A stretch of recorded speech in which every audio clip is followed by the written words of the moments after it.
മുഹമ്മദിൻ വഅലാ ആലി മുഹമ്മദ് കമാ സ്വല്ലൈത അലാ ഇബ്രാഹീമ വഅലാ ആലി ഇബ്രാഹീം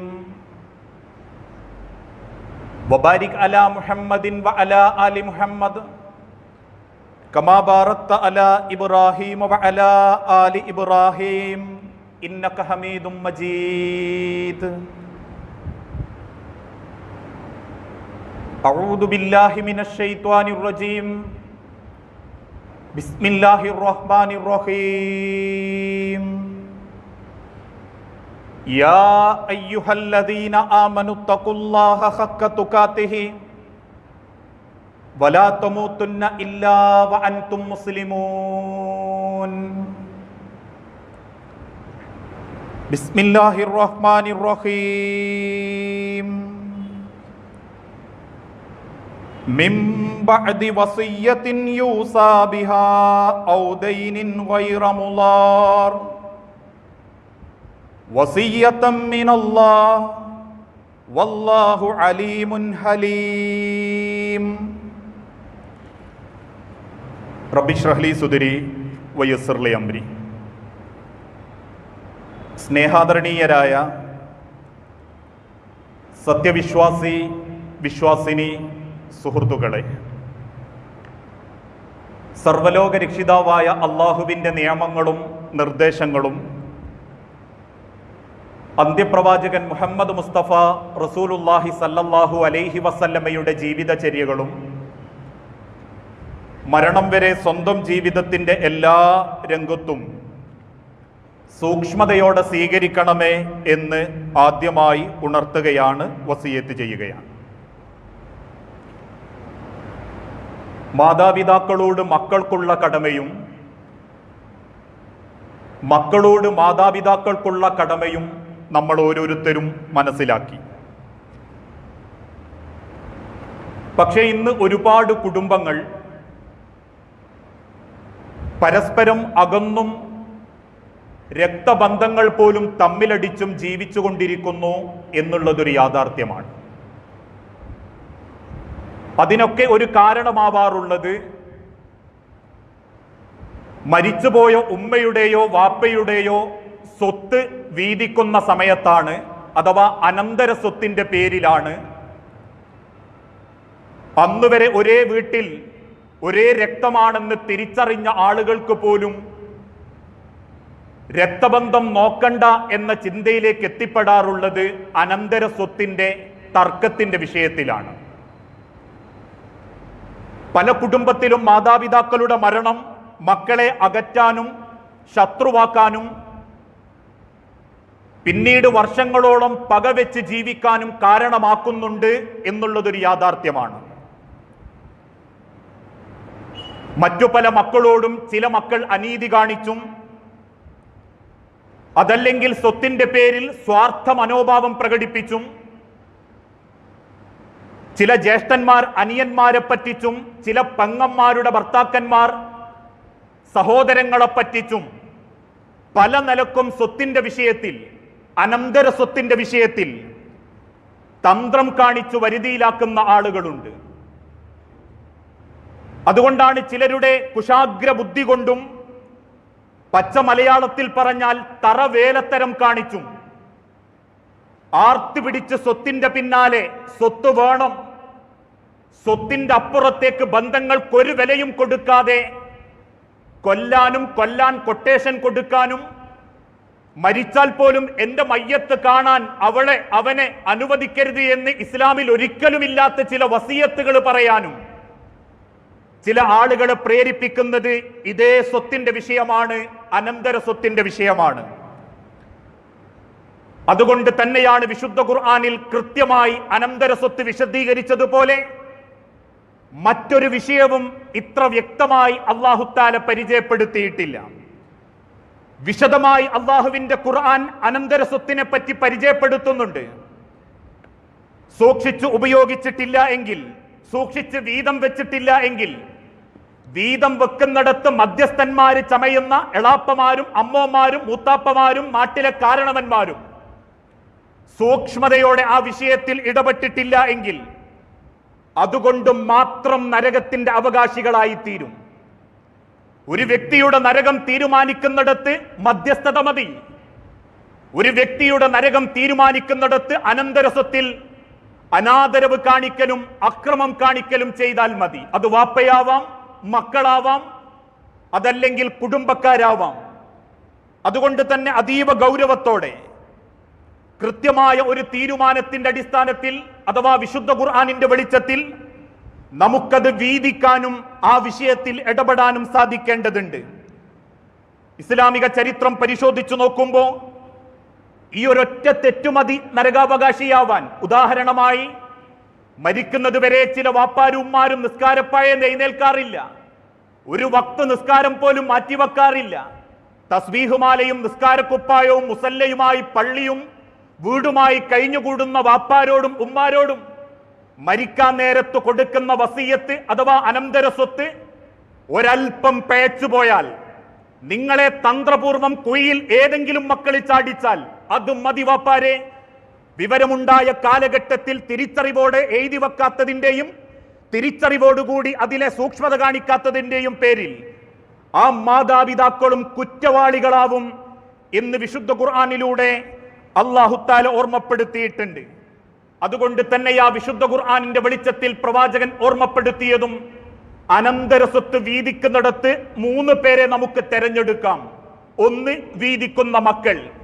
2, വീതത്തിന് ഇടനിൽക്കുന്ന മധ്യസ്ഥന്മാർ. 3, അതൊരു പക്ഷേ ഇഷ്ടദാനമായോ മുൻഗാമികളിലെ പലരുടെയും പാരമ്പര്യമനുസരിച്ച് വസിയത്തോ വഖഫോ ആയിട്ട് എഴുതി വെക്കുന്ന മാതാപിതാക്കൾ. ഈ 3 വ്യക്തികളെ, 3 വിഭാഗങ്ങളെ അനന്തര സ്വത്തിൽ നമുക്ക് കണക്കാക്കാം. അതിൽ ഒന്നാമത്തെ വിഭാഗം വീതം വെക്കുന്ന മക്കൾ. ആ മക്കൾ വീതം വെക്കുന്ന സമയത്ത് സൂക്ഷിക്കേണ്ട ചില കാര്യങ്ങളുണ്ട്. വിശുദ്ധ ഖുർആനിലൂടെ അല്ലാഹു തആല ഓർമ്മപ്പെടുത്തി, ഇന്നല്ലദീന യഅകുലൂന അംവാലൽ യതാമ ളുൽമൻ.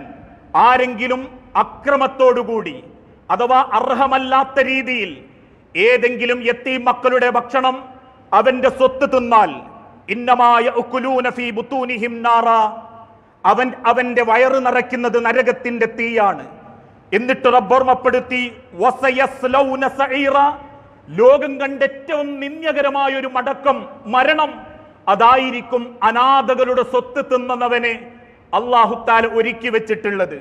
സ്വാഭാവികമായും ഇത് അനാഥകളുടെ സ്വത്തല്ലേ എന്ന് നമുക്ക് ചിന്തകൾ വരും.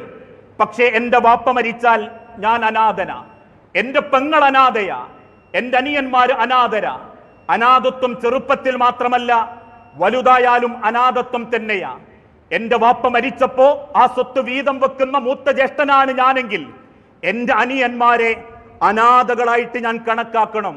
ആ മാനസികാവസ്ഥയിൽ എന്നെ പോലെ തന്നെ എൻ്റെ ജ്യേഷ്ഠനെയും അനുജനെയും പെങ്ങളെയും ആ രീതിയിൽ ഇസ്ലാമിന്റെ ചിട്ടക്കനുസരിച്ച് ചിന്തിക്കാൻ ഞാൻ തയ്യാറാവണം. അതുകൊണ്ടാ ഇസ്ലാമിക ചരിത്രം പഠിപ്പിക്കുന്നതും യതീം മക്കൾ എന്ന് പറഞ്ഞാൽ അത് ചെറുപ്പത്തിലെ വാപ്പാര് മരിച്ചുപോയവർ, വാപ്പ വലുതായി മക്കളും വലുതായി, അതുകൊണ്ട് മൂത്ത ജ്യേഷ്ഠൻ തീരുമാനിക്കും, ബാക്കിയുള്ളവർ അംഗീകരിച്ചേക്കണം എന്ന മനോഭാവമല്ല. മൂത്ത കാരണവരാണോ ദീനിന്റെ ചിട്ടകൾക്കനുസരിച്ച് വീതിക്കണം. അവിടെ ഞാൻ വലിയവൻ, പെങ്ങന്മാരൊക്കെ അങ്ങനത്തവൻ, അല്ലെങ്കിൽ പെങ്ങന്മാരുടെ ഭർത്താക്കന്മാര് വീതിക്കട്ടെ, ആണുങ്ങൾ മാറി നിൽക്കട്ടെ, അങ്ങനത്തെ ഒരു ധാരണയൊന്നും ഇസ്ലാമിലില്ല. കാരണം ഇന്ന് ചില ആളുകൾ അങ്ങനെ ചെയ്യാറുണ്ട്. ഏതെങ്കിലും ചില പ്രദേശത്ത് വീതം വെക്കുമ്പോൾ പെങ്ങന്മാരും പെണ്ണുങ്ങളും ഉണ്ടെങ്കിൽ അവർക്ക് എന്തെങ്കിലും കൊടുത്തൊഴിവാക്കുന്ന ഒരു രീതി പല കാലഘട്ടത്തിലും ചരിത്രത്തിലും നമ്മൾ കാണുന്ന ഒരു കഥയാണത്. വീതം വെക്കുന്ന സമയത്ത് മൂത്ത ജ്യേഷ്ഠൻ ആ സ്വത്തെടുത്തിട്ട് പറയും, ഞാൻ നിനക്കൊരു വില തരും, നീ അത് അംഗീകരിച്ചേക്കണം. 2 ലക്ഷത്തിന്റെ സ്ഥലം 2000-ഓ 25,000-ഓ കൊടുത്ത് പെങ്ങന്മാരെ പറ്റിക്കുന്നവരുണ്ട്. അല്ലെങ്കിൽ ചെറുതെന്തെങ്കിലും കൊടുത്ത് പെങ്ങളല്ലേ, അളിയനൊരു മൊയന്തായതുകൊണ്ട് പെങ്ങന്മാരെ പറ്റിക്കാമെന്ന് ചിന്തിച്ച് പെങ്ങളെ സ്വത്തുകൂടി വരുതിയിലാക്കുന്നവർ. അവൻ തിന്നുന്നത്, അവന്റെ വയറ് നിറയ്ക്കുന്നത് നരകാഗ്നിയ. ഇതുപോലെ തന്നെ ചില വാപ്പാരുണ്ട്, പെണ്ണുങ്ങൾക്ക് എഴുതി വെച്ച് ആണുങ്ങളെ വക മാറ്റുന്നവർ. ആണുങ്ങളിലേക്ക് എത്തിപ്പെടാതിരിക്കാൻ പെണ്ണിന് വഖഫ് ചെയ്തും വസിയത്ത് ചെയ്തും മാറ്റിക്കൊടുക്കുന്നവർ. അവിടെ നല്ല മക്കൾ പറയണം, വാപ്പ സ്വത്തിന്റെ പേരിൽ വാപ്പയോ ജ്യേഷ്ഠനോ നരകത്ത് പോകാൻ പാടില്ല. ഒരിഞ്ച് ഭൂമിയെ ദുനിയാവിൽ കിട്ടിയെന്ന് വരും. 2 ലക്ഷത്തിന്റെ അപ്പുറം 2 കോടി കൊടുത്താലും റബ്ബ് തരാത്ത നരകത്തിന് വേണ്ടിയാണ് 2 ലക്ഷത്തിന്റെ ലാഭം നോക്കുന്നതെങ്കിൽ അള്ളാഹുവിന്റെ വിശുദ്ധ ഖുർആൻ പഠിപ്പിച്ചു, നിന്ദ്യകരമായൊരു മടക്കമായിരിക്കും. സ്വത്ത്, അർഹതയില്ലാത്ത സ്വത്ത് അവനാന്റെ പേരിലേക്കാക്കി വെച്ചാൽ. അതുകൊണ്ട് ആദ്യം മക്കൾ സൂക്ഷിക്കണം. ഇസ്ലാം പഠിപ്പിച്ച ആണിന്റെ പകുതി പെണ്ണ് എന്ന നിയമങ്ങളൊക്കെ നമ്മൾ പാലിക്കണം. പക്ഷേ പെങ്ങന്മാരായതിന്റെ പേരിൽ പറ്റിക്കാൻ പാടില്ല. കണ്ണായ സ്ഥലം ആരെയെങ്കിലുമൊക്കെ സ്വാധീനിച്ച് സ്വന്തം പേരിലാക്കി അനിയന്മാരെ പറ്റിക്കുന്ന ജ്യേഷ്ഠന്മാരുണ്ട്, അവരും സൂക്ഷിക്കട്ടെ. അല്ലെങ്കിൽ പെങ്ങന്മാരുടെ ഭർത്താക്കന്മാരായാലും ആണുങ്ങളെ അവഗണിക്കാനും മറ്റേതെങ്കിലും കുതന്ത്രങ്ങളും കുശാഗ്ര ബുദ്ധിയും കാണിച്ച് സ്വത്തുക്കൾ വരുതിയിലാക്കുന്ന സർവരും മനസ്സിലാക്കട്ടെ, നേടുന്നത് ഒരണയാണെങ്കിലും 1 ഇഞ്ച് ഭൂമിയാണെങ്കിലും 1 കടമുറിയാണെങ്കിൽ പോലും നിന്ദ്യകരമായ അപമാനിക്കപ്പെടുന്ന ഒരു മടക്കം ഈ ദുനിയാവിൽ നിന്ന് അള്ളാഹു അവർക്ക് വാഗ്ദാനം ചെയ്തിട്ടുണ്ട്. ഒരു സ്വത്തും സഹായിക്കാത്ത, ഒരു സ്വത്തിനെ കൊണ്ടും സമാധാനം കിട്ടാത്ത റബ്ബിന്റെ പരലോകത്ത് അങ്ങേയറ്റം അവഗണിക്കപ്പെടുന്നവരായി അള്ളാഹു അവരെ കണ്ടുമുട്ടുകയും ചെയ്യും. ഇവരാണ് ഒന്നാമത്തെ വിഭാഗക്കാർ. രണ്ടാമത്തെ ഒരു കൂട്ടർ മധ്യസ്ഥന്മാർ. ഏത് വിഷയത്തിലും മധ്യസ്ഥന്മാരുണ്ടാകും. പലപ്പോഴും മധ്യസ്ഥന്മാർ കക്ഷിത്വത്തിലേക്കും സ്വാധീനിക്കപ്പെടുന്നതിലേക്കും മാറാൻ പാടില്ല. ഏതെങ്കിലും കണ്ണുള്ളവരായിരിക്കും ചിലപ്പോ മധ്യസ്ഥന്മാരായി വരാറുള്ളത്. ആ സ്ഥലം അവനെ എഴുതി കിട്ടിയാൽ അതെനിക്ക് മറച്ചു വിറ്റാൽ എനിക്ക് കോടികൾ ഉണ്ടാക്കാമെന്ന ധാരണയിൽ വേഷം കെട്ടിവരുന്ന മധ്യസ്ഥന്മാരുണ്ട്. ആ മധ്യസ്ഥൻ ഒരുപക്ഷെ മൂത്തവനെ സ്വാധീനിക്കും, പെങ്ങളെ സ്വാധീനിക്കും, ഇളയവന്മാരെ സ്വാധീനിക്കും. എന്നിട്ട് മക്കൾക്കിടയിൽ വേർതിരിവുണ്ടാക്കും. ആ മധ്യസ്ഥന്മാര് ചിന്തിക്കേണ്ടതും, ഒരു മധ്യസ്ഥമെങ്ങാനും ഹലാലല്ലാത്ത നിലക്കാണുണ്ടെങ്കിൽ, അഥവാ നമ്മളെ മധ്യസ്ഥം ഇസ്ലാമിന്റെ ചിട്ടക്കനുസരിച്ചിട്ടല്ലെങ്കിൽ നരകമായിരിക്കും മധ്യസ്ഥന്മാർക്ക് അല്ലാഹു വാഗ്ദാനം ചെയ്തത്. നരകത്തിലേക്കാണ് അവരുടെ പോക്കെന്ന് ലോകത്തിന്റെ പ്രവാചകൻ സല്ലല്ലാഹു അലൈഹി വസല്ലമ കൃത്യമായി മുസ്ലിം സമൂഹത്തെ പഠിപ്പിച്ചിട്ടുണ്ട്. മധ്യസ്ഥന്മാരാണോ ന്യായത്തോടൊപ്പം നിൽക്കണം, ഇസ്ലാം പഠിപ്പിച്ച മര്യാദകൾക്കനുസരിച്ച് നിൽക്കണം. ചില മക്കൾ മധ്യസ്ഥന്മാരെ സ്വാധീനിച്ച് കാര്യം നേടുന്നവരുണ്ട്. കാരണം അങ്ങനെയൊക്കെ ഒരു ചർച്ച നടക്കുമ്പോൾ നാവിന് വലുപ്പക്കുറവുള്ളവരും സമർത്ഥിക്കാൻ പറ്റാത്തവരുമായ മക്കളുണ്ടാകും. ആ സ്ഥാനത്തൊക്കെ മധ്യസ്ഥന്മാരെ ചാക്കിട്ട് പിടിച്ച് മോഹന വാഗ്ദാനം കൊടുത്ത് കണ്ണായ സ്ഥലം എഴുതി വാങ്ങുന്നവർ, വരുമാനമുള്ളത് സ്വന്തം പേരിലാക്കുന്നവർ, അവരോട് കൂടിയ അള്ളാഹു ഓർമ്മപ്പെടുത്തിയത്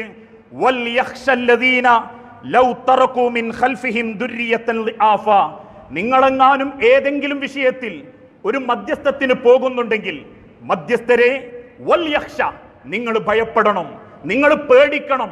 ആരെ? മൂത്തോനെയല്ല, ഇളയോനെയല്ല, മോളെ കെട്ടിയ പുതിയാപ്പന്റെ പണത്തിന്റെ ഹുങ്കല്ല, അവനെ എന്തെങ്കിലും കിട്ടുന്ന കമ്മീഷന്റെ പേരല്ല. വൽയഖ്ശ, നിങ്ങൾ ഭയപ്പെടണം. അല്ലദീന ലൗ തറകൂ മിൻ ഖൽഫിഹിം ദുർരിയതൻ ളിആഫ, നിങ്ങളുടെ മക്കളാണ് ആ ഗതി വരുന്നതെന്ന ഭയം, നിങ്ങളുടെ മക്കൾക്കാണ് ആ ഗതി വരുന്നതെന്ന ഭയം മധ്യസ്ഥന്മാർക്കുണ്ടാവണം. നിങ്ങൾ വിട്ടേച്ച് പോകുന്ന മക്കളും ഇതുപോലെ ബലഹീനരായി പോയേക്കാമെന്ന സങ്കടം, ആ ചിന്ത, അത് ഓരോ മധ്യസ്ഥന്മാർക്കും ഉണ്ടാകണം. എന്റെ മക്കൾ അങ്ങനത്തെയിലേക്ക് എത്തിപ്പെടും, എന്റെ മക്കളെ സ്വത്ത് മറ്റു ചിലർ കൊണ്ടുപോകും എന്ന ബേജാറ് നിങ്ങൾക്ക് തോന്നുന്ന രീതിയിലാവണം മധ്യസ്ഥന്മാർ മറ്റൊരുത്തന്റെ വിഷയത്തിൽ ഇടപെടേണ്ടത്. അള്ളാഹുവിനെ സൂക്ഷിക്കുകയും ചെയ്യണം. ഈ രണ്ടും ഓരോ മധ്യസ്ഥന്മാർക്കും ഉണ്ടാകേണ്ട ഗുണങ്ങളാ. ഇന്ന് ആ മധ്യസ്ഥത്തിന്റെ പേരിൽ കമ്മീഷൻ പറ്റിയവരൊക്കെ ഉണ്ടാകും. അത് മക്കൾക്കായിട്ടും സ്വന്തം കുടുംബത്തിനായിട്ടും വീട് മോടി കൂട്ടാനും അങ്ങനെ ഇടയാളന്മാരായി ഒരു വശം ചെരിഞ്ഞു നിന്നതിന്റെ പേരിൽ 1 രൂപയായാലും 1 ലക്ഷമായാലും അള്ളാഹുവിന്റെ നരകത്തീയാണ് നിങ്ങളും നിങ്ങളെ മക്കളും തിന്നുകൊണ്ടിരിക്കുന്നത്. ആ പാപം ശരീരത്തിൽ നിന്ന് മാറാതെ 40 ദിവസത്തെ നമസ്കാരം പോലും അള്ളാഹ് സ്വീകരിക്കുകയില്ല. 40 ദിവസത്തിനിടക്ക് മരിച്ചാൽ പോലും അള്ളാഹുവിന്റെ അരികിലേക്ക് അവൻ ഉയർത്തപ്പെടുകയില്ല. ആ സ്വത്ത് 40 ദിവസം സൂക്ഷിച്ചാൽ മതിയല്ലോ എന്നല്ല ചിന്തിക്കേണ്ടത്. ഇന്നത്തെ ആ കച്ചവടത്തിൽ എനിക്ക് കമ്മീഷൻ കിട്ടി, ഞാൻ അതുകൊണ്ട് ഇന്ന സ്ഥാപനം വാങ്ങിത്തുടങ്ങി, ആ സ്ഥാപനത്തിന്റെ വരുമാനമാണ് എൻ്റെ മക്കൾ തിന്നുന്നതെങ്കിൽ നമ്മൾ മരിച്ചാലും നമ്മളെ മക്കൾ തിന്നുന്നത് പാപമാ. ആ മക്കൾ കഴിക്കുന്നത് നരകത്തിന്റെ തീയ. സ്വന്തം മക്കളെ കൊണ്ട് നരകത്തിന്റെ തീക്കട്ട തീറ്റിക്കുന്ന മധ്യസ്ഥന്മാരാവരുത്, എളാപ്പമാരാവരുത്, അമ്മമാരും കാരണവന്മാരും ആവരുത്. ന്യായത്തിനനുസരിച്ച് നിൽക്കണം. പറ്റില്ലേ, മധ്യസ്ഥത്വം ഒഴിഞ്ഞേക്കണം. എന്നെ കൊണ്ട് പറ്റില്ല, ആർക്കെങ്കിലും ഒരു ഭാഗത്തെ ന്യായം ഉണ്ടാകൂ, ന്യായത്തിന്റെ കൂടെ ഞാൻ നിൽക്കും എന്ന് പറഞ്ഞ് അതിന് സാധിക്കാത്തവർ മാറി നിൽക്കലാണ് ഗുണം എന്ന് ഇസ്ലാമിക ചരിത്രം പ്രവാചകൻ സല്ലല്ലാഹു അലൈഹി വസല്ലം ഓർമ്മപ്പെടുത്തി. മൂന്നാമത്തെ ഒരു കൂട്ടർ മാതാപിതാക്കൾ, എഴുതി വെക്കുന്നവർ, വസിയത്ത് വെക്കുന്നവർ. ഹിബത്ത് എന്ന ഇഷ്ടദാനം എന്ന പേരിൽ എഴുതി വെക്കുന്ന ആളുകൾ. മരണത്തിന്റെ മുൻപ് വസിയത്ത് എഴുതി വെക്കുന്നവരുണ്ട്. വസിയത്ത് എഴുതി വെക്കാം. ആർക്ക്? ലാ വസിയത്ത ലിവാരിസിൻ, അനന്തരമെടുക്കേണ്ട മക്കൾക്കോ കുടുംബക്കാർക്കോ വസിയത്ത് എഴുതി വെക്കാൻ പാടില്ല. ആ വസിയത്തിന് ഇസ്ലാം അനുവാദം നൽകിയിട്ടില്ല.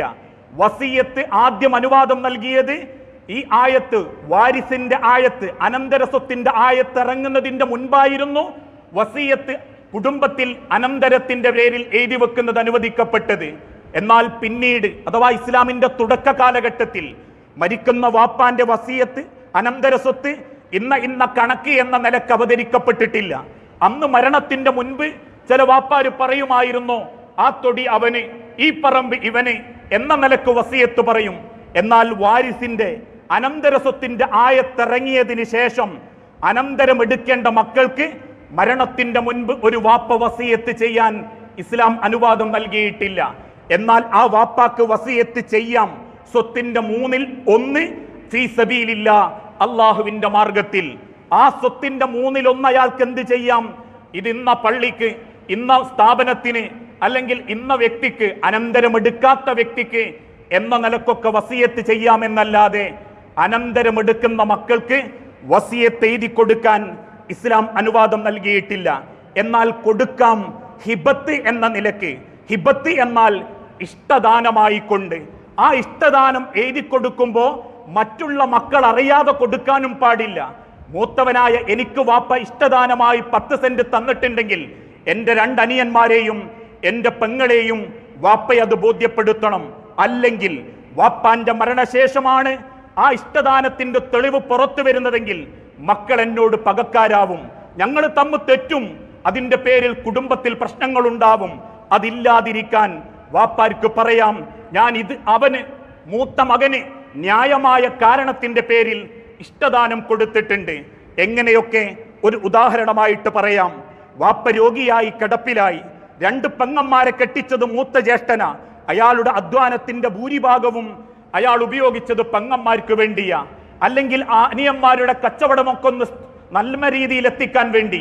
ആ സമയത്ത് വാപ്പാക്ക് പറയാം, മക്കളെ, നിന്റെ ഉത്തരവാദിത്വം വാപ്പാന്നുള്ള നിലക്ക് ഞാൻ ചെയ്യേണ്ട പലതും മൂത്തോനാ ചെയ്തത് കൊണ്ട് ഞാനൊരു 15 സെന്റ് ഇഷ്ടദാനമായി ഞാൻ ആ മൂത്തവന് കൊടുക്കുന്നുണ്ട്.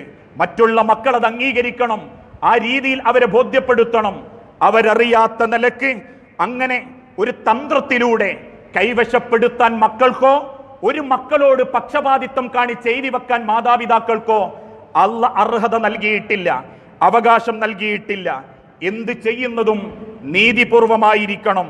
അള്ളാഹുവിന്റെ അനുഗ്രഹം പ്രതീക്ഷിച്ച് മക്കളുടെ തന്ത്രത്തിൽ പെടാതെ ആ വിഷയത്തിൽ ഇടപെടാൻ സാധിക്കണം. ഇന്നത് പറയാനൊരു കാരണങ്ങളുണ്ട്. പല കുടുംബത്തിലും ചില മക്കൾ വാപ്പാനെ കൊണ്ടുപോയി നോക്കി, അല്ലെങ്കിൽ ഉമ്മായെ കൊണ്ടുപോയി നോക്കി, ഉമ്മാന്റെ അത്തും പിത്തുമായ സമയത്ത് എഴുതിയെടുക്കുന്ന ഒരു രീതിയൊക്കെയുണ്ട്. നമ്മൾ അത്തരക്കാരാണ് എന്ന അർത്ഥത്തിലല്ല. എന്നിട്ട് അവസാനം മരണശേഷം വീതം വെക്കുന്ന സമയത്ത് ഒരു കടലാസും കൊണ്ടുവന്ന്, ഉമ്മ എനിക്ക് വസിയത്ത് തന്നിട്ടുണ്ട്, ഉമ്മ എനിക്ക് അങ്ങനെ തന്നിട്ടുണ്ട് എന്ന് പറയുന്ന ഒരു രീതി നേടുന്നത് ഒരു പറമ്പോ 10 സെന്റോ ആണെങ്കിലും മക്കളെ തലമുറകളായി തിന്നാൻ കൊടുക്കുന്നത് ഹറാമാണെന്ന തിരിച്ചറിവുണ്ടാവണം. ആ ബോധമാണ്. രക്ഷിതാക്കളും ശ്രദ്ധിക്കണം. ഏതെങ്കിലും സമയത്ത് എന്തെങ്കിലും രീതിയിൽ സ്വത്തിന് വേണ്ടി മക്കൾ സ്വാധീനിക്കാൻ ശ്രമിക്കുമ്പോൾ അതിന് വഴങ്ങിക്കൊടുക്കുന്ന ഒരു രീതിയും രക്ഷിതാക്കൾക്ക് അത്ര അഭിലഷണീയമല്ല. അതും അള്ളാന്റെ അടുത്ത് ചോദ്യം ചെയ്യപ്പെടും. ഇതോടൊപ്പം മറ്റൊരു വശവും നമ്മൾ സ്വത്തിന്റെ വിഷയത്തിൽ മനസ്സിലാക്കണം. ആ സ്വത്ത് വീതം വെക്കുമ്പോൾ അല്പം വിട്ടുവീഴ്ചയൊക്കെ പരസ്പരം ചെയ്യുന്നത് നല്ലതാണെന്ന് ഇസ്ലാമിക ലോകത്ത് പണ്ഡിതന്മാർ ഓർമ്മപ്പെടുത്തിയിട്ടുണ്ട്. ഹക്ക് ഹക്കായ നിലക്ക് തന്നെ പോണം. ആണിന് ഫുള്ള്, അതിന്റെ പകുതി പെണ്ണിന്. വാപ്പ മരിക്കുമ്പോൾ ഈ വീട് മാത്രമേയുള്ളൂ എങ്കിൽ ആ വിഷയം 3 മക്കൾക്കുണ്ടെങ്കിൽ 3 മക്കൾക്കും അർഹതപ്പെട്ടതൊക്കെ തന്നെയാ ഇസ്ലാമിന്റെ ചിട്ടക്കനുസരിച്ച്. പക്ഷെ അവിടെ മാനുഷിക പരിഗണന വെച്ച് ഒരാളെയും ദാരിദ്ര്യത്തിലേക്ക് കൊണ്ടെത്തിക്കുന്ന രീതിയിൽ നമ്മൾ കടും വാശി പിടിക്കാൻ പാടില്ല. മറ്റൊരാളെ സങ്കടപ്പെടുത്തുന്ന രീതിയിൽ നമ്മൾ അയാളെ ബുദ്ധിമുട്ടിക്കാനും പാടില്ല. ന്യായമുണ്ടെങ്കിൽ അല്പം വിട്ടു നൽകിയേക്കണം. ആ ന്യായത്തോടൊപ്പം അല്പം വിട്ടുവീഴ്ച നമ്മൾ പ്രകടിപ്പിക്കണം. ഉദാഹരണത്തിന്റെ ഭാഷയിൽ പറഞ്ഞാൽ അത് എളുപ്പത്തിൽ ബോധ്യപ്പെടും. ഒരു വാപ്പക്കായ കാലത്ത് നല്ല സാമ്പത്തിക സ്ഥിതി ഉണ്ടാകും. ആ സമയത്ത് പെങ്ങന്മാരെ പെൺമക്കളെ കെട്ടിച്ചത് നല്ല നിലക്കായിരിക്കും. 3 ലക്ഷത്തിന്റെ അറയോ കാറോ സമ്പത്തോ സ്വർണമോ അതിനു പുറമെ 150 പവനൊക്കെ കെട്ടിച്ചയക്കും. 3 പെങ്ങന്മാരെയും കെട്ടിച്ചയച്ചതോടെ വാപ്പ സൈഡായി, കച്ചവടം പൊളിഞ്ഞു, കടബാധ്യതകളായി. വീട്ടിന്റെ മൂലയിലേക്ക് വാപ്പ ഒതുങ്ങി. അവസാനം വാപ്പ മരിച്ചു. ഒരാൺകുട്ടി മാത്രമേയുള്ളൂ. 3 പെങ്ങന്മാർക്കും ഒരാങ്ങള മാത്രം. വീതം വെക്കുന്ന സമയം വന്നപ്പോ അതേ പെങ്ങന്മാരും അളിയന്മാരും ആ വീടിന് വേണ്ടി വാശി പിടിച്ചു. ആ വീടും സ്ഥലവും ആ വീട് നിൽക്കുന്നതും മാത്രമേയുള്ളൂ. 4 സെന്റ് സ്ഥലം, 4 സെന്റില് വീട്. പെങ്ങന്മാര് വാശി, പിണക്ക്, തമ്മിലടി. ആ സമയത്ത് വീടില്ലെങ്കിൽ ആ ചെറുപ്പക്കാരൻ തെരുവില. ഉമ്മയെയും കൊണ്ട് തെരുവിലേക്ക് ഇറങ്ങണം. അവൻ അതേയുള്ളൂ. ആ സമയത്ത് മക്കളെ ആയ കാലത്തുമ്മാര് വാപ്പാര് നല്ല നിലക്ക് തന്നിട്ടില്ലേ? ഒരിളയോനെ ദാരിദ്ര്യത്തിലേക്കും നാട്ടുകാരെ മുൻപിലേക്കും കൈനീട്ടേണ്ട അവസ്ഥയിലേക്ക് എത്തിക്കാൻ പാടില്ല. കാരണം നല്ല മനസ്സോടുകൂടി അതിൻ്റെതായ രീതിയിൽ ഒരു വിട്ടുവീഴ്ച മനോഭാവം കാണിക്കണം. ദുനിയാവിന്റെ ധനത്തിന് അൽമാലു വൽ ബനൂന സീനത്തുൽ ഹയാത്തിദ് ദുനിയ, ബന്ധമാണ് വലുത്, പണമല്ല വലുത്. പണത്തെക്കാളും അപ്പുറം ബന്ധത്തിന് വില കൊടുക്കണം. ബന്ധത്തിന്റെ മേലെ പണത്തിന് വില കൊടുത്താൽ ദുനിയാവിൽ പണം ഉണ്ടാകും, ദുനിയാവിൽ പറമ്പുണ്ടാകും. ആഖിറത്തിൽ അള്ളാന്റെ മുൻപിൽ സ്വന്തം രക്തത്തോട് അന്യായം ചെയ്തതിന്റെ പേരിൽ തലകുനിച്ച് വിരലിന്റെ നഖം കടിച്ച് സങ്കടപ്പെട്ട് നിൽക്കേണ്ടി വരും. അതുകൊണ്ട് അല്പം വിട്ടുവീഴ്ച ചെയ്ത് ബന്ധങ്ങളെ ചേർത്ത് പിടിക്കാൻ സാധിക്കണം. ആ രംഗത്തൊക്കെ എല്ലാം തൊണ്ട തൊടാതെ അങ്ങ് സ്വീകരിച്ചേക്കണം എന്നല്ല. ന്യായമായ കാര്യങ്ങളാണെങ്കിൽ അതിനൊരല്പം വിട്ടുവീഴ്ച പെങ്ങന്മാരെ ഭർത്താക്കന്മാരാണെങ്കിലും അതല്ലെങ്കിൽ പെങ്ങൾക്കില്ലെങ്കിൽ ആങ്ങളമാരാണെങ്കിലും അവരത്യാവശ്യം സാമ്പത്തിക സ്ഥിതിയിലേക്ക് എത്തി നല്ല നിലക്ക് മറ്റൊരു വീടുണ്ടാക്കി. എന്നാൽ നാട്ടുനടപ്പനുസരിച്ച് ഇളയോനാണ് തറവാട്. ഒരു പെങ്ങളും അളിയനും പൊരല്ലാതെ നടക്കുക. ആ സമയത്ത് നമ്മളെ സ്ഥലം വിറ്റ് അല്ലെങ്കിൽ തറവാട് പൊളിച്ച് നാട്ടുകാർക്ക് വീതം വെക്കുന്ന കച്ചവടം നടത്തുന്ന രീതി, അതിൽ നിന്നൊക്കെ ഒരു അല്പം വിട്ടുവീഴ്ച, ഒരു 2 സെന്റെങ്കിൽ അല്ലെങ്കിൽ ഒരു കയറിക്കിടക്കാൻ ഒരു കൂരയെങ്കിൽ അങ്ങ് കൊടുത്തേക്കട്ടെ എന്ന് ചിന്തിക്കലേ ദുനിയാവിൽ വലിയ തോൽവിയായിട്ട് കാണണ്ട. ആഖിറത്തിൽ അള്ളാന്റെ അടുത്ത് നമ്മൾ ഉയരും. ആ മനോഭാവം സ്വത്തിന്റെ വിഷയത്തിൽ നമ്മൾ കാണിക്കണം. അവസാനം ബാക്കി നമ്മളുടെ കുടുംബം മാത്രമേ ഉണ്ടാകൂ. അനന്തര സ്വത്ത് ഒരിക്കലും നമ്മളെയും മാതാപിതാക്കളെയും നരകത്തിലേക്കാക്കാൻ പാടില്ല. മഹാനായ പ്രവാചകൻ സല്ലല്ലാഹു അലൈഹി വസല്ലമ മുസ്ലിം സമൂഹത്തെ ഓർമ്മപ്പെടുത്തിയ ഒരൊറ്റ വചനമുണ്ട്. ഒരു വ്യക്തി 60 വയസ്സ് വരെ ജീവിച്ചു. ആ 60 വയസ്സിലേക്ക് അടുത്തപ്പോ 60 വയസ്സ് കഴിഞ്ഞപ്പോ മരണം അദ്ദേഹം കൺമുൻപിൽ കണ്ടു. മരണത്തിന്റെ അസ്വസ്ഥതകൾ അദ്ദേഹത്തെ ബാധിച്ചു തുടങ്ങി. അതുവരെ സ്വാലിഹായ ഒരു മനുഷ്യനായിട്ടാണ് ജീവിച്ചത്. നോമ്പ്, നിസ്കാരം, അമല് എല്ലാം ക്ലിയറാ. പക്ഷെ ആ മരണത്തോടടുത്തപ്പോ അവൻ വസീയത്തിൽ ചില ഉപദ്രവങ്ങൾ കാണിച്ചു. വേണ്ടാത്ത ചില വസീയത്ത്, പക്ഷപാതിത്വത്തിന്റെ വസീയത്ത്, അന്യായമായ ചില അക്രമങ്ങൾ, സ്വത്ത് എഴുതി കൊടുക്കുന്നിടത്തും അങ്ങനെ എഴുതി വെക്കുന്നിടത്തും ആ വാപ്പ ഉമ്മ ചില അന്യായങ്ങൾ കാണിച്ചിട്ടുണ്ടെങ്കിൽ അവർക്ക് നരകമായിരിക്കും ബാക്കിയാവുക. മരണത്തിന്റെ സെക്കൻഡ് വരെ നന്മയിൽ ജീവിച്ചിട്ടും എഴുതി വെക്കുന്ന അല്ലെങ്കിൽ അനന്തര സ്വത്തിന്റെ പേരിൽ നരകം കിട്ടുന്നൊരവസ്ഥ ആലോചിച്ചു നോക്കൂ. സ്വന്തം ജീവിതത്തിന്റെ അവസാന നിമിഷത്തിൽ നമ്മൾ ചെയ്തു വെക്കുന്ന ഒരു കാരണത്തിന്റെ പേരിൽ പിന്നെ നമ്മൾ മരിച്ചു 100 കൊല്ലം കബറിൽ കിടന്നാലും മക്കൾ ഈ ദുനിയാവിലുള്ള തമ്മിത്തല്ല് തീർന്നിട്ടുണ്ടാവൂല. തീർന്നിട്ടില്ല ഇന്ന് പല കുടുംബത്തിലും. അതിന്റെ പേരിൽ ആ കുടുംബങ്ങൾ പിണങ്ങുന്നത് സ്വത്തിന്റെ ദുനിയാവിന്റെ പേരിൽ. അതുകൊണ്ട് തന്നെ ഓരോരുത്തരും ആ വസീയത്ത് രംഗത്ത് സൂക്ഷിക്കണം. കൃത്യമായ അവകാശികളെ തടയുന്ന വസീയത്ത് ഇസ്ലാം അനുവാദം നൽകിയിട്ടില്ല. അങ്ങനെ തടയുന്ന ഒരു ഹിബത്തും വഖഫും ഇസ്ലാം സ്വീകരിച്ചിട്ടില്ല. ഓന് കിട്ടാതിരിക്കാൻ, അവരിലേക്ക് പോകാതിരിക്കാൻ, ഇവനിലേക്ക് അത് വരാതിരിക്കാൻ അതിനു വേണ്ടി ഒരു വസീയത്ത്, അതിനു വേണ്ടിയിട്ടൊരു വഖഫ്, അങ്ങനത്തെ കാര്യങ്ങൾ ഒരിക്കലും ചെയ്യാൻ പാടില്ല. കാണുമ്പം സൽക്കർമ്മമാണെങ്കിലും മരിക്കുന്നതിന്റെ മുൻപ് ആ പറമ്പ് അയാൾ പള്ളിക്ക് കൊടുത്തു. കാണുന്നവര് പുകഴ്ത്തി, കേൾക്കുന്നവർ ആസ്വദിച്ചു.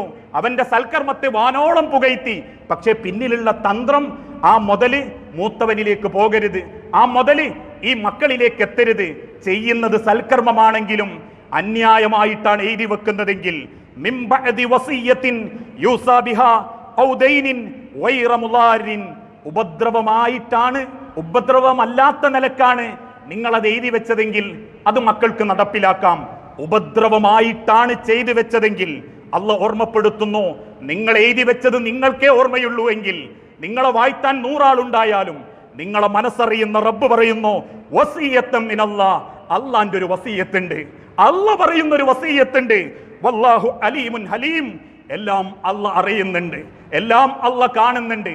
ആരെവിടെ കുശാഗ്ര ബുദ്ധി കാണിച്ചു, ആര് തന്ത്രപൂർവം സ്വാധീനിച്ചു, ആര് സ്വന്തം വരുതിയിലേക്ക് കല്ലിട്ടപ്പ ചരിച്ചിട്ടു, ആര് 1 ഇഞ്ച് ഭൂമി ചരിച്ചു പിടിച്ച് അവനാന്റെ വരുതിയിലേക്ക് വെച്ചു, ഏത് അളിയാക്കനെ ആളുകൾ മുക്കി, എന്ത് തറവേല കാണിച്ചു, ഇതൊരുത്തനും അറിഞ്ഞിട്ടില്ലെങ്കിലും അള്ളാഹ് അറിയുന്നുണ്ടെന്ന് റബ്ബ് ഓർമ്മപ്പെടുത്തുന്നുണ്ടെങ്കിൽ ആ സൂക്ഷ്മതാ കാര്യം സ്വത്തിന്റെ വീതം വെക്കുന്ന രംഗത്ത് അനന്തര സ്വത്തിൽ നമ്മൾ ഓരോരുത്തരും ശ്രദ്ധിക്കേണ്ടതുണ്ട്. അല്ലെങ്കിൽ അത് മാത്രം മതി അള്ളാഹുവിന്റെ നരകത്തിലേക്ക് എത്താനുള്ള മാർഗമായി.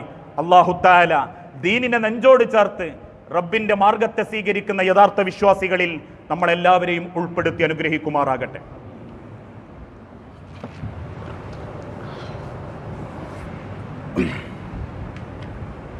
അൽഹംദുലില്ലാഹ്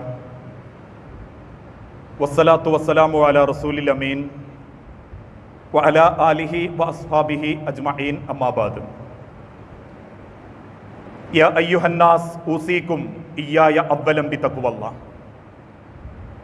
ജീവിതത്തിന്റെ ഒരു രംഗത്തും അള്ളാഹുവിനെ മറന്നുപോകരുതേ എന്ന് എന്നോടെന്ന പോലെ നിങ്ങളിൽ ഓരോരുത്തരോടും വസിയത്ത് ചെയ്യുകയാണ്, ഉപദേശിക്കുകയാണ്. അനന്തര അവകാശ നിയമങ്ങൾ അതൊരു വലിയ ബൃഹത്തായ വിഷയമാണ് എന്ന് നമ്മൾ ഓരോരുത്തരും മനസ്സിലാക്കി. പലപ്പോഴും അതിൻ്റെ അളവുകളെപ്പറ്റി പറയുന്നിടത്ത് ഞാൻ പോലും വിവരമില്ലായ്മ ഏറെ സങ്കടപ്പെടുത്താറുണ്ട്. പൊതുവായ കാര്യങ്ങൾ മാത്രമേ നമ്മൾക്ക് സംസാരിക്കാൻ സാധിക്കാറുള്ളൂ. സൂക്ഷിക്കണം. ആ വിഷയത്തിൽ നമ്മൾ ഗൗരവത്തോടെ കാണേണ്ട ഒരു വിഷയം, ഒരു മരണപ്പെട്ട വ്യക്തിക്ക് കടമുണ്ടെങ്കിൽ, വസിയത്തും കടവുമുണ്ടെങ്കിൽ, അത് രണ്ടും പൂർത്തീകരിച്ചതിന് ശേഷം മാത്രമേ അയാളുടെ സ്വത്ത് വീതിക്കാൻ പാടുള്ളൂ. ഇന്നൊരു പക്ഷേ വാപ്പ മരിച്ച സ്വത്ത് എല്ലാവർക്കും വേഗം കിട്ടണം, അത് വേഗം വീതിക്കണ്ട എന്നൊന്നും ഒരാളും പറഞ്ഞിട്ടില്ല. വീതിക്കലാണ് നല്ലത്. കാരണം സ്വന്തമായ വരുതിയിലേക്ക് എത്തുമ്പോൾ അതിന് ആവശ്യക്കാരുണ്ടാകും, അതോടൊപ്പം അത്യാവശ്യക്കാരുണ്ടാകും, ആ സ്ഥലത്തിനും സ്ഥാപനത്തിനും പോഷണങ്ങളും ഉണ്ടാകും. വാപ്പക്ക് 1 ഏക്കർ സ്ഥലമുള്ളപ്പോൾ ഒരു വാപ്പാക്ക് അതെല്ലാം കൂടി നോക്കി നടക്കാൻ സാധിച്ചു കൊള്ളണമെന്നില്ല. അതുകൊണ്ട് തന്നെ വാപ്പ മരിച്ചപ്പോൾ അത് വീതം വെക്കുന്ന സമയത്ത് ഓരോ മക്കൾക്കും കിട്ടുമ്പോൾ അവരത് നന്നാക്കും. നമ്മൾ അറിയുന്നതാണ്. നമുക്ക് കിട്ടിയ 20 സെന്റിൽ കൃഷി ഇറക്കാനും ചേന നടാനും ചേമ്പ് നടാനും എന്തിനും ഒരു ഉത്സാഹം ഉണ്ടാകും. അതൊരു പോഷണമാണ്, അത് വേഗം നടക്കട്ടെ.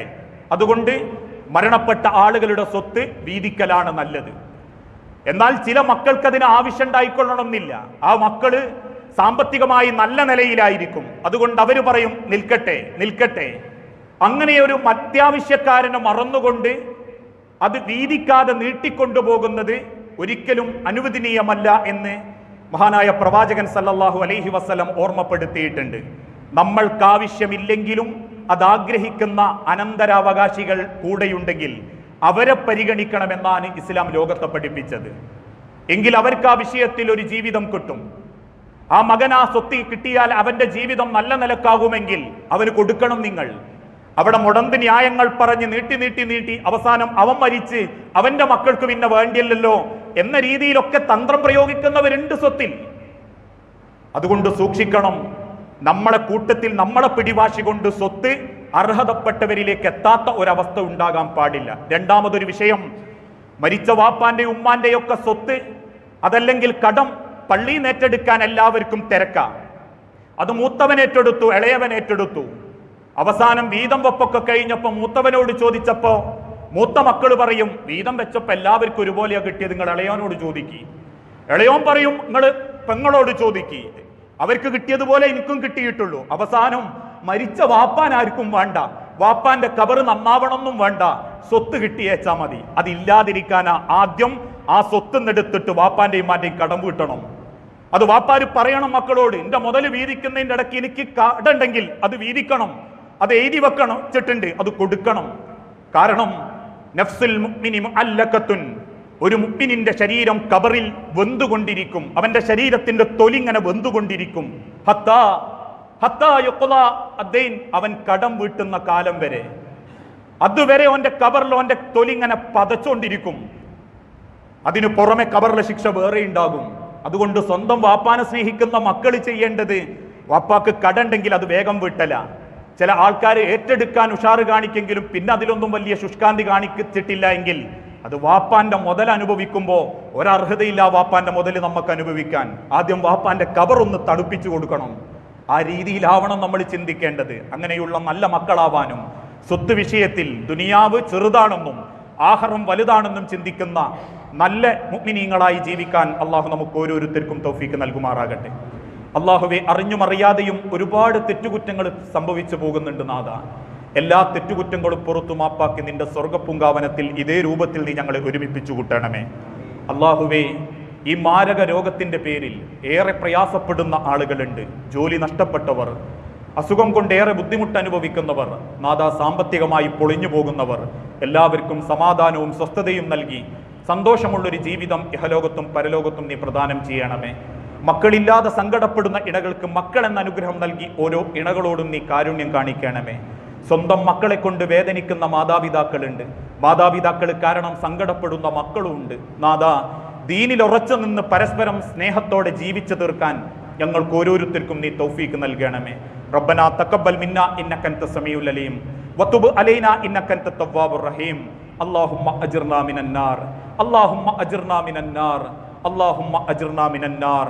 റബ്ബനാ തഖബ്ബൽ മിന്നാ ഇന്നക അൻത സമീഉൽ അലീം വതുബ് അലൈനാ ഇന്നക അൻത തവ്വാബുർ റഹീം. അള്ളാഹുവെ, പ്രാർത്ഥിക്കണമെന്ന് വസിയത്ത് തന്നവരുണ്ട്. ഈ കഴിഞ്ഞ ദിവസം മരിച്ചുപോയ സഹോദരി മുതൽ ഓരോ മരണപ്പെട്ട ആളുകളുടെയും ഖബർ നീ വിശാലമാക്കുകയും അവരെയും ഞങ്ങളെയും നിന്റെ ജന്നാത്തുൽ ഫിർദൗസിൽ ഒരുമിപ്പിച്ചു കൂട്ടുകയും ചെയ്യണമേ. ഞങ്ങളെ മാതാപിതാക്കൾ, മക്കൾ, ഭാര്യമാർ, ഭർത്താക്കന്മാർ, സഹോദരങ്ങൾ, പ്രിയപ്പെട്ട നേതാക്കൾ, നാഥ, ഖബർ വിശാലവും സന്തോഷവും നൽകി സമാധാനമുള്ളൊരു മടക്കം, നിന്നെ കണ്ടുമുട്ടുന്ന ഒരു പുഞ്ചിരിയോടെ കണ്ടുമുട്ടാനുള്ള തൗഫീക്ക് നീ ഞങ്ങൾക്ക് ഓരോരുത്തർക്കും പ്രദാനം ചെയ്യണമേ. റബ്ബന ആതിന ഫിദ്ദുനിയ ഹസന വഫിൽ ആഖിറതി ഹസനത വഖിന അദാബന്നാർ.